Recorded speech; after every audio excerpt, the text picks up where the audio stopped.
So we had a chance to listen to Jim Bob Cooter talk about football and life a little bit today. The first question that he's asked has to do with kind of the delineation of the emotional versus the tactical. Right, when Anthony Richardson gets hit, emotionally, how's he feel? How's he deal with it? Tactically, he's got to move on, because with Anthony Richardson being hurt, you can't indulge in an emotional response given that injury, because every second you spend indulging in emotional response to Anthony is a second you can't spend preparing Gardner Minshew for what he's got to do. That was the first question. That's how I would have answered it. Here's how Jim Bob Cooter answered it. Yeah, it's it's a balance that all of us coaches have to figure out how to handle individually. We obviously have a job to do on game day. We've got to go find a way to win that game. And in the moment, when a player goes down, and first down goes to second down or second down goes to third down, you have to just move forward quickly in the moment. But you have an opportunity sort of as the game goes on, as drives go on, to sort of maybe check in on that player or check, see if you can't check in with them at halftime and things like that. We're obviously kind of always, thinking about our guys, but at the same time, as coaches, we got to be on top of what's happening in the game, what's changing schematically, what's going on with different things like that. So it's a balance that we all have to find the right answer for, and it's kind of probably different for every person, every coach. Just one quick follow-up. Did you have a chance halftime after the game to just kind of lift Anthony up, just spirits, like, hey man, like, I feel for you in a sense? Yeah, I mean, I was able to check in with him. I'll kind of keep the communications between us private, but just was able to see him, was able to check in with him during halftime, just sort of see how he's doing. So, Nate? Hey, Jim Bob. I don't know if you remember, a few years ago, we talked about in Detroit about how much protections are kind of a base philosophy for you, how much that is something you're thinking about all the time with protecting the quarterback. So when you have a situation like with Anthony, where it's just a kind of his second run of the game and it leads to an injury, I mean, is there much sort of adjustment you can make to sort of help him out in the future? Or do you just have to kind of accept that sometimes there's just that risk in the game? I think that'll be something we'll be continually making sure we do the best possible research we can into to having the best plan for all that stuff moving forward. But there is an aspect of the game of football that's gonna lead you open to taking a hit here or there, and injuries sad as it is, they are real in this business. It's a part of the game. But yeah, we work to want to keep all our guys healthy, and when you're talking about protecting the quarterback in the pocket, that's a huge thing that we're definitely we believe in. So it's an ongoing balance. It's something we spend plenty of time trying to make sure we're doing the best thing for the players, for the team, for the offense, all that as we go. Joel? What do you think is Gardner's best trait as a player? It's his sort of mental mastery of the offense, his mastery of what we're doing, really realistically what the defense is doing, how he can use one thing to counter the other, how he can make adjustments within our offensive scheme to take advantage of maybe a defensive look or a defensive adjustment or a defensive, sometimes you get in these games and these defenses, they have a certain check they get to when you get in a certain formation. Well, for some guys that they may not see that during the game, but Gardner sees it. Gardner may realize that, and all of a sudden he's got a pretty good idea to counter that thing. And sort of the way that he progresses through the pass game, communicates in protection, communicates in the run game, sometimes changing plays or making them a little bit better as we go. That's his. That's one thing I think he does really, really well. It gives him a great chance to have success, when the ball is snapped, when we get rolling on that play. Yeah. And Bob, when you guys are putting all your things in off-season, OTAs, and training camp, how do you, I don't think the words prepare for this, but you've got two quarterbacks with different skill sets, and you always try to tailor your strengths around that guy. When a guy goes down and you go to the other guy, what's in place to allow you to kind of carry on with a different quarterback with different skill sets?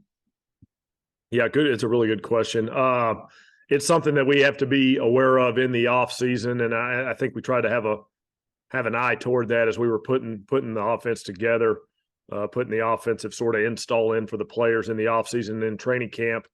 What you don't want to be doing is just absolutely scrambling right now, trying to create a whole new thing.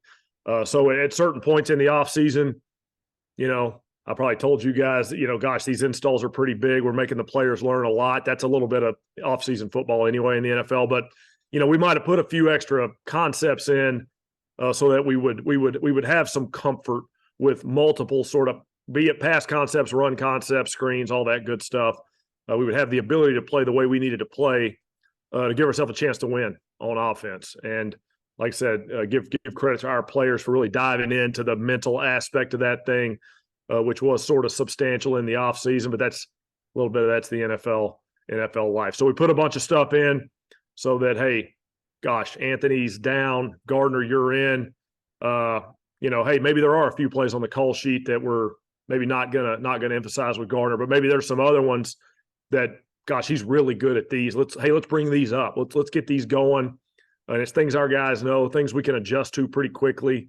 And at the end of the day, we're all out there playing football, talking about, the changes in scheme and all that stuff, which there are some, but, ultimately we're snapping at those guys, we're throwing and catching and progressing through progressions. And, we're going to try to find a way to win the game. So hopefully, we've structured this thing in a way that we can win the game in a few different ways, whatever's required that week, be it from our personnel, be it from their personnel, be it from scheme, all those types of things are things we took into account sort of as we put the thing together and installed it in the offseason. Thank you. Raven? So a couple questions for me. First off, the run game was not what you guys wanted to be week 1 against the Jags, but you guys are getting some reinforcements with Zach Moss and then Jonathan Taylor, hopefully being available on Sunday. Just what do they bring to this offense, especially going up against this Jags D? Yeah, they bring an exciting element. Zach's been playing extremely well. We're super excited to get JT back. Good to see him out there getting a few carries, getting a nice catch in the open field. Those guys bring, they're playing good football at that position, and that's always a good thing. And I'd be remiss if I didn't point out how good our offensive line played last week. I mean, those guys were just, I'm super proud of the way they played. They came to work that day. They came to work all week last week. And they really showed out with a really good performance last week, which helped those running backs go. And credit to the backs. They had some really nice runs and they deserve credit. But, a lot of times in this league, the offensive line doesn't always get quite as much maybe as sometimes they deserve. And I think credit should go all around for that performance. It was a heck of a performance by the offensive line. But speaking of the running backs in particular, I mean, like I said earlier, Zach's been playing great. And now we get JT back. JT, I think coach has already talked about, hey, we weren't going to go play JT 60 snaps last game. We didn't think that would be wise. But as he comes along, shoot, those two guys both playing good football will be pretty fun to see, So we'll see if we can keep that coming. And then just adding to the good performances from this past Sunday, Josh Downs set a new career high in receiving yards.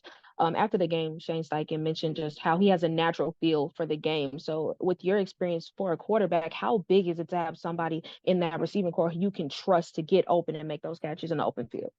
Yeah, we offensively, we have our schemes. We have our plays we've got drawn up. Sometimes they're routes where you got to go exactly this depth and you got to break at exactly this point and you got to break out or you got to break in. Sometimes we have the plays where maybe you can break in or out or maybe sit down. Some guys are better at those pass routes that don't have a lot of options, don't have a lot of dotted lines as kind of we say on the pictures there. But Josh can kind of do both. Josh, if you give him a few options on a pass route, he can sort of make that right decision. And the more you make that right decision, the more the quarterback tends to lean your way or trust you when those types of plays are called. But Josh has done a nice job of that really all year. What was really nice to see was, a lot of times maybe the guy that runs those shorter underneath routes just only runs those shorter underneath routes, and all of a sudden, shoot, 3rd and 16, Josh Downs is getting over the top deep, making a huge play. Obviously, great throw by Anthony. It was really good to see Josh, show that versatility just to the defense, right? If you're a defense, you're trying to figure out who is this Josh Downs guy and how do we defend him. The more routes he can put on tape that he's getting open on, the better. So Josh has done a nice job. He'll continue hopefully to do a nice job, and we'll keep finding ways to get him the ball. We have time for 2 more. JJ? Hey, Jim Bob, obviously with Mo going out of the game on Sunday, Drew got quite a few snaps as an inline tight end, kind of in that 3-point stance. What did you see out of him in the run game on those plays? Yeah, Tree played well. Tree played well overall in the game, and the run game was going well last week, and I would say kind of singled out the offensive line and the running backs. That tight end group really blocked well too. Tree being a key member of that. Tree was in the trenches against some really good players. We talked about how good that front is that the Titans have, and that was true to form. Those guys were as tough as advertised, but Tree was in there fighting with them.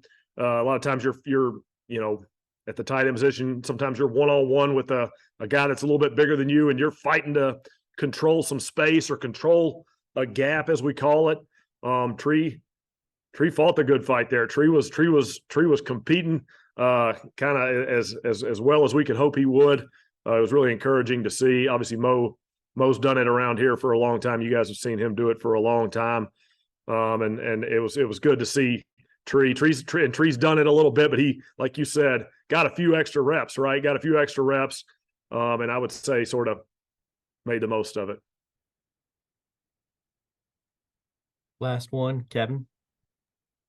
Jim Bob, when you guys do work out quarterbacks, what are you looking for in those moments? Obviously, skill sets kind of vary, I'm sure, with some of the guys. So what are you looking for when you guys do bring in quarterbacks to work out? Well, all the sort of personnel behind the scenes things, workouts and all that stuff, I'm going to kind of defer to the front office group and Chris Ballard and all those guys. So I'm going to kind of do that. So Jim Bob Cooter knows what's up. You got a quarterback without the physical gifts that Anthony Richardson has, but he understands the game at a level very few quarterbacks ever have. Does that give you enough of an advantage, given the weapons that surround him? Jonathan Taylor and Zach Moss and Josh Downs, Alec Pierce, Michael Pittman Jr., Drew Ogletree, all these guys, Kylan Granson.